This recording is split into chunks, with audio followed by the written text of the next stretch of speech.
Good morning, students. In today's class, again we are going to discuss theoretical portion about company's account. As per revised syllabus, अब company account का जो weightage है वो 12 marks का हो गया। Last year तक ये 8 मार्क्स कैरी करता था और 4 marks introduction of financial statement वाले चैप्टर में होते थे। बट रिवाइज सिलेबस में because of covid introduction of financial statement जो 4 मार्क्स कैरी करता था रिमूव कर दिया गया है और वो 4 मार्क्स कंपनी अकाउंट को दे दिए गए। तो इस तरीके से कंपनी अकाउंट का जो वेटेज है इंडिविजुअल एक chapter companies account issue of shares and debenture have 12 marks। अब ये 12 मार्क्स कैरी करेगा तो थ्योरिकल पोर्शन में भी थोड़ा इंपॉर्टेंट टॉपिक बन रहा है। प्रैक्टिकली तो ये इंपॉर्टेंट है but in A theoretical form ये बहुत इंपॉर्टेंट टॉपिक है जिसकी थ्योरीज हम क्लियर कर रहे हैं। इसके नोट्स वगैरह मैं आपको सेंड कर दूंगा, उसमें कोई प्रॉब्लम नहीं है। बट थ्योरिकल पोर्शन आज हम क्लियर करने जा रहे हैं। नॉर्मल कंडीशन है, प्रेफरेंस शेयर हमने प्रीवियस वीडियो में काइंड ऑफ प्रेफरेंस शेयर हमने डिस्कस कर लिए हैं। आज टॉपिक है difference between equity shares and preference share. But उससे पहले what is the meaning by equity shares. अब अगर मैं इक्विटी शेयर की डेफिनेशन लेता हूं तो इक्विटी शेयर्स में प्रेफरेंशियल राइट्स वाली कंडीशंस नहीं होती, कुछ बेनिफिट्स होते हैं जो इक्विटी शेयर होल्डर को नहीं मिलते हैं। उस बिहाफ पे हम उसको इक्विटी शेयर्स कहते हैं। नॉर्मली कंडीशन यही है, shares are units which have small denominations. Units होती हैं जिनका एक स्मॉल डिनोमिनेशन फेस वैल्यूज होती है, उसके अकॉर्डिंग हम इसको डिफाइन कर रहे हैं। But equity share and preference share according to preferential rights हम अलग अलग डिनोट करते हैं। जैसे इक्विटी शेयर्स आर दो share which are paid dividend only when the profit are left after preference shares holder have been paid fixed rate of dividend. Equity shares वो shares होते हैं जिन्हें उसी कंडीशन में एक डिविडेंड पेड होता है जब कोई भी कंपनी सफिशिएंट प्रॉफिट अर्न करती है, बट उस सफिशिएंट प्रॉफिट में भी पहले प्रेफरेंस शेयर होल्डर को वो डिविडेंड फिक्स रेट पे पे करेगी। Number 2, as regard return of capital, equity shares is return only when the preference share capital return in full. वही जब कंपनी वाइंड अप होती है तो उस कंडीशन में कंपनी पहले प्रेफरेंस शेयर होल्डर को उसकी कैपिटल रिफंड करेगी एंड देन अगर कुछ पैसा कंपनी के पास रह जाता है तो वो इक्विटी शेयर होल्डर को पेमेंट करती है उसकी paid up capital. Number 3, equity share holder have voting rights and control the affair of the company. इनको वोटिंग राइट्स होते हैं, ये एक तरह से ऑनर हो जाते हैं। Equity share holder is owner, ये ऑनर है, इनके पास वोटिंग राइट्स होते हैं। कंपनी की टाइम टू टाइम मीटिंग्स होती है एनुअल बेसिस पे, हाफ ईयरली बेसिस पे, उसमें इक्विटी शेयर होल्डर पार्टिसिपेट करते हैं। कंट्रोल एंड मैनेजमेंट जनरली इनके हाथ में होता है। तो इस कैटेगरी वाइज पे, इस फैसिलिटीज वाइज पे हम इक्विटी शेयर और प्रेफरेंस शेयर को डिफाइन कर सकते हैं। डिविडेंड के बिहाफ पे, पेड अप कैपिटल के बिहाफ पे, वोटिंग राइट्स के बिहाफ पे, जो हम आगे का टॉपिक भी लेके चलेंगे। What is the main difference between equity shares and preference share. Because revise syllabus के अंदर जब 12 मार्क्स आपके कैरी कर रहा है तो बहुत इंपॉर्टेंट टॉपिक बनता है। थ्योरिकल पोर्शन बहुत इंपॉर्टेंट है कंपनी के अपनी बात, क्योंकि प्रैक्टिकल सम बेस पे हमको क्लियर करना जो फॉरफीचर इश्यूज वगैरह आपके नहीं है आरबीसी के अंदर, केवल बेसिक कंडीशन इश्यू शेयर हमें करना है जो इजी कंडीशंस है। ठीक है, तो now we are going to discuss about difference between preference shares and equity shares. क्या डिफरेंसेस होते हैं इक्विटी शेयर और प्रेफरेंस शेयर में, वो हम नॉर्मली कंडीशन में लेके चल रहे हैं। जैसे मैंने नॉर्मली आपको 7 डिफरेंसेस बता रखे हैं। सीरियल नंबर वही, जब हम डिफरेंसेस शो करेंगे 1 2 3 4 बिल्कुल सिस्टमैटिक मैनर में 4 कॉलम आपको ड्रॉ करने हैं। Serial number, basis of differences, equity shares and preference share या प्रेफरेंस शेयर और equity share. Serial number,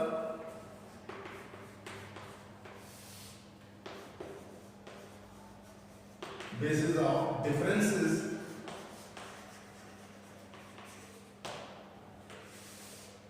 preference share and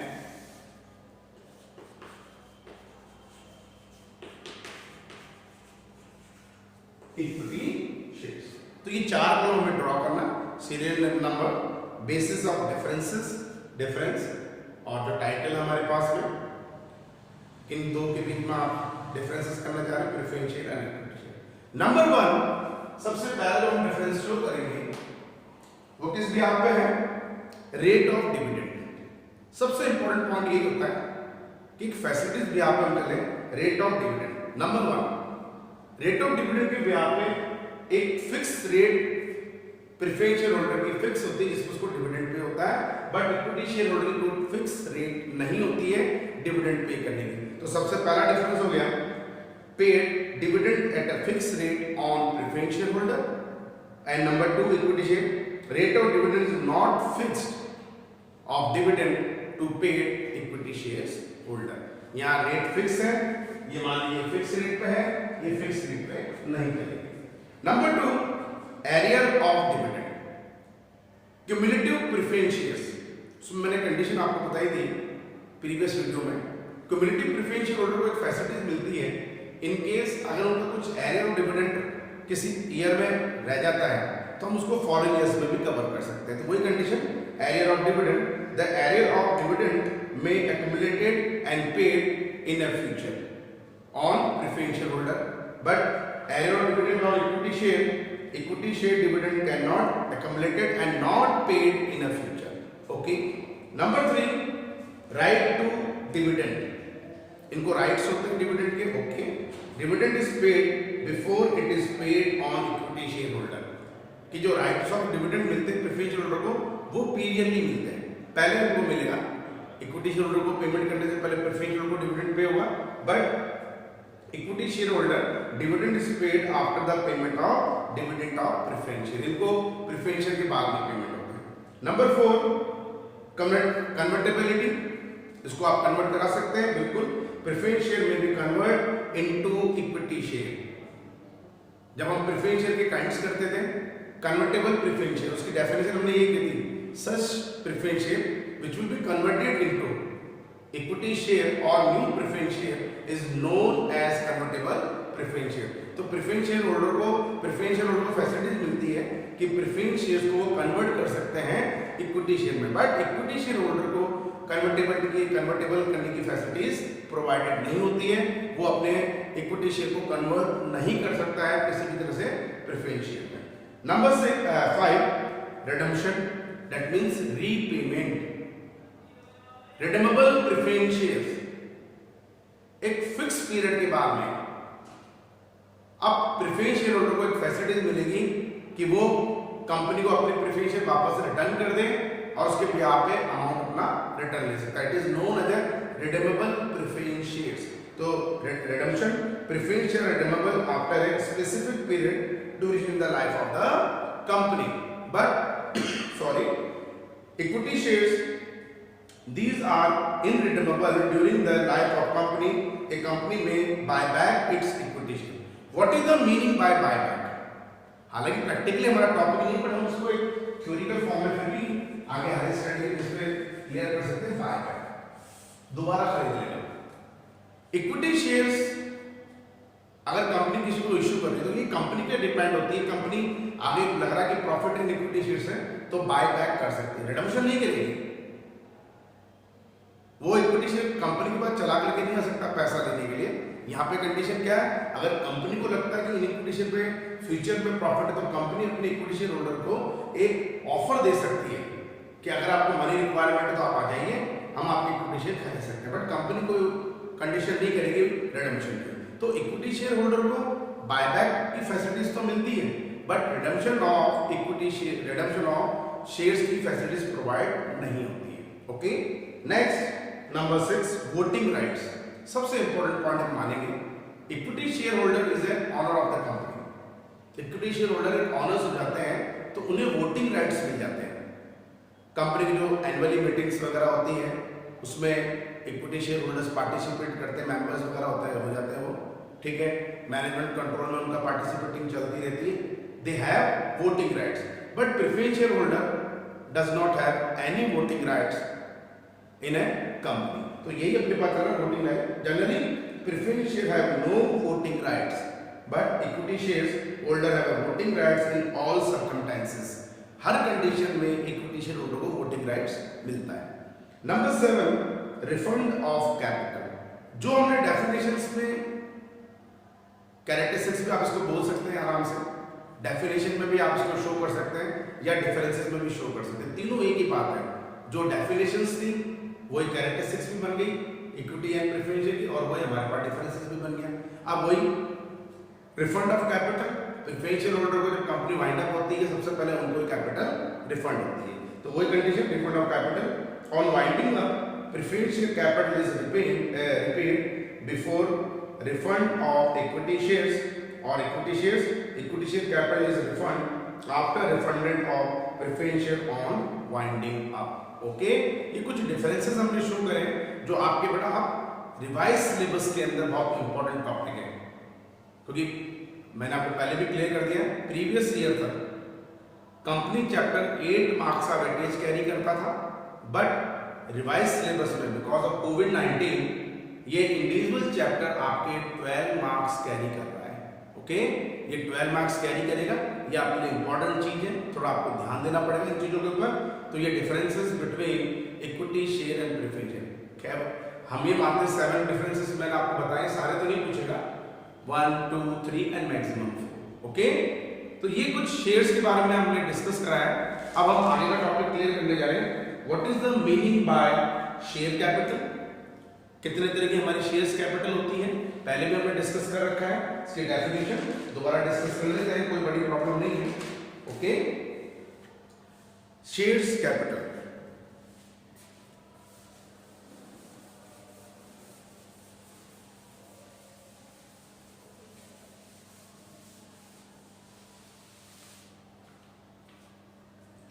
share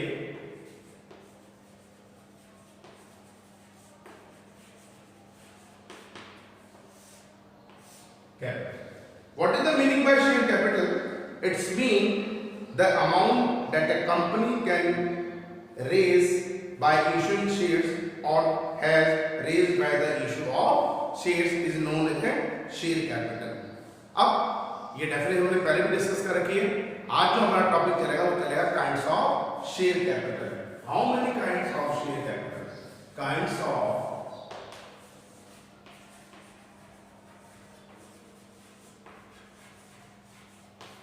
share capital. Okay, according to, अब कुछ इसमें सेक्शन हम ले रहे हैं, according to part 1 of schedule 3 of company act 2013, according to part 1 of schedule 3, schedule 1 schedule 2 schedule 3 में, और company act 2013, a company has to show each class of shares capital as Number 1, authorized capital.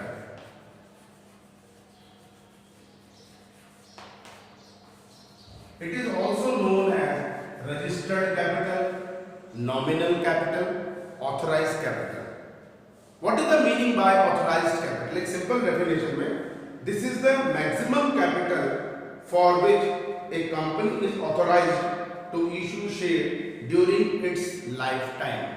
ये एक maximum capital होती है company की, जिसमें company अपने पूरे लाइफ टाइम में शेयर्स पब्लिक में इशू कर सकती है, उसको बोलते हैं हम authorised share capital. In other words, such capital which is authorised by the memorandum of company to be the maximum amount of shares capital of the company. कि हम इसको भी ऐसे बोल सकते हैं कि कंपनी एक्ट 2013 के अकॉर्डिंग जो हमारे पास में मेमोरेंडम ऑफ कंपनी होते हैं उसके अकॉर्डिंग हम मैक्सिमम जितनी कैपिटल उसकी लाइफ टाइम में इशू कर सकते हैं कंपनी की, it is known as authorised capital as well as registered capital as well as nominal capital. Number 2, out of authorised capital, number 2 condition, issued capital. It is a part of authorised capital, तो it is a part of authorized capital which is actually offered to the public for subscriptions. Out of authorized capital में एक particular year में company जितने invite करती है application for the issue, that is known as a issued capital. मैं दोबारा repeat कर रहा हूँ, it is a part of authorised capital which is actually offered to the public for the subscriptions. अब आगे गए, so remaining part is authorised capital known as unissued capital. Authorise, for example कोई company 1 crore रुपए से authorise हो रही है, okay, और 1 करोड़ रुपए जब ऑथराइज हो रही है, ये कोई जरूरी नहीं कि पर्टिकुलर ईयर में कोई 1 करोड़ के शेयर इशू कर देगी।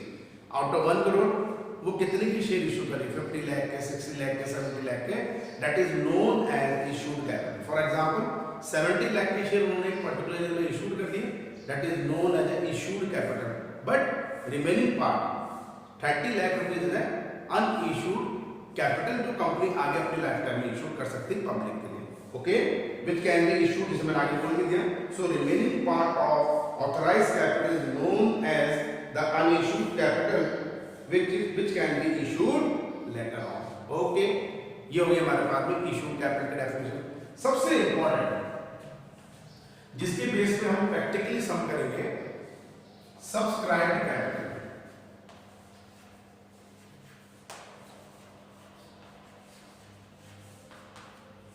पब्लिक ने कितने खरीदे, नॉर्मल वे में इशूड तो कर दिया ठीक है कंपनी ने, पब्लिक कितना इंटरेस्ट रखती है, that is known as subscribed capital. It is a part of issued capital which has been subscribed for the public. Subscribed capital is shown into the balance sheet under two heads. मतलब एक normal definition में हम बात करें कि out of issued capital public कितना interest रखती है शेयर खरीदने में उस कंपनी के, कितनी एप्लीकेशन कंपनी के पास में आती है, that is known as subscribed capital. ठीक है, दोबारा रिपीट कर रहा हूं मैं। It is a part of issued capital which has been subscribed for the public, full stop. Subscribed capital is shown into the balance sheet under two heads. Generally हम generally बात करें, अगर प्रैक्टिकली बात करें तो बैलेंस शीट में हम company 2013 schedule जो 3 है अपने अकॉर्डिंग, उसके अकॉर्डिंग हम इसको शो करेंगे तो दो पार्ट में शो करेंगे, subscribe and fully paid up. That means company ने जितना शेयर इशूड, पब्लिक ने जितनी डिमांड करी थी वो पूरा पैसा कंपनी के पास रखा, सब्सक्राइब करा, ओके, और फुली पेड अप। और number 2 subscribe but not fully paid up, कुछ अनपेड अमाउंट भी रहता है जो आगे हम प्रैक्टिकल सम में क्लियर करेंगे। तो सब्सक्राइब कैपिटल को हमने दो कैटेगरी में डिनोट कर लिया, subscribe and fully paid up, subscribe but not fully paid up. Number 4 out of subscribe capital company कितना डिमांड करी, called up capital. Called up capital. What is the meaning by called up capital? Such part of the subscribed capital which has been called by director from the shareholder for a payment is known as called up capital. कि जितना पैसा demand करी जाती है company की तरफ से share holder से, that is known as called up capital. Number 5 paid up capital. Out of called up capital share holder कितना अमाउंट पे करे, that is known as called up capital, paid up capital. What is the meaning by paid up capital? The terms paid up refer to the portion of called up capital which have been actually received from the shareholder, it is known as called up capital. और जितना part company receive नहीं कर पाएगी, that is uncalled capital, तो company बाद में भी लेती है, एरियर वगैरह आ जाता है, कंपनी उस पर इंटरेस्ट भी चार्ज करती है। जो आगे का हमारा एक प्रैक्टिकल टॉपिक है, calls in arrear and calls in advance, interest on calls in arrear, interest on calls in advance. Last and final reserve capital. Last and final reserve capital. What is the meaning by reserve? Company ने future contingencies के लिए called up capital कुछ part जो है, portion जो है वो future के लिए, फ्यूचर कंटीजेंसी के लिए सिक्योर रख रखा है।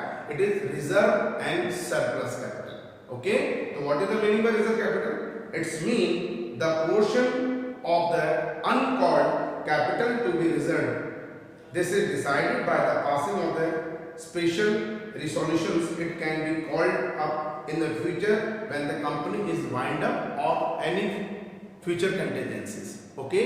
कि कंपनी अपने आप को सिक्योर रखने के लिए कुछ पैसा कॉल्ड पूरा कॉल नहीं करती, कुछ पैसा अपना रिजर्व रख लेती है, जिसे हम रिजर्व सरप्लस कैपिटल के अंदर लेके चलेंगे। That is known as kinds of share capital. मैं रिपीट कर रहा हूं, अगर हम नॉर्मली वे में चले तो kinds of share capital, number 1 authorised capital, nominal capital और registered capital.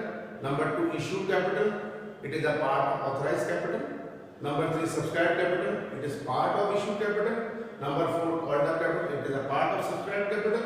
Number 5 paid up capital, it is a part of called up capital. And number 6 reserve capital for future contingencies, or when the company winding up कुछ certain amount of capital का company ने put कर रखा है, future contingencies is known as a reserve capital. तो आज की video हम इतना ही करेंगे, बट अब रिवाइज सिलेबस में दोबारा मैं रिपीट कर रहा हूँ, ये बहुत इंपॉर्टेंट टॉपिक अब आपके लिए बनेगा। कंपनी अकाउंट एक इंडिविजुअली चैप्टर, ओनली 1 चैप्टर है, 12 मार्क्स। ओके, तो उस पर थोड़ा ध्यान फोकस, अपना फोकस पूरी तरह से आप रख के चलेंगे। बहुत इंपॉर्टेंट टॉपिक, थ्योरिकल फॉर्म में भी इंपॉर्टेंट है as well as practical form. लेकिन आज का वीडियो यहीं ऑफ करते हैं। Thank you and have a nice day. अब आपके पास सिलेबस आ चुका है, रिवाइज सिलेबस हर सब्जेक्ट का, उसके अकॉर्डिंग आपको प्रिपरेशन करनी है, उसी के अकॉर्डिंग आप प्रिपरेशन करके चलेंगे। Okay, thank you.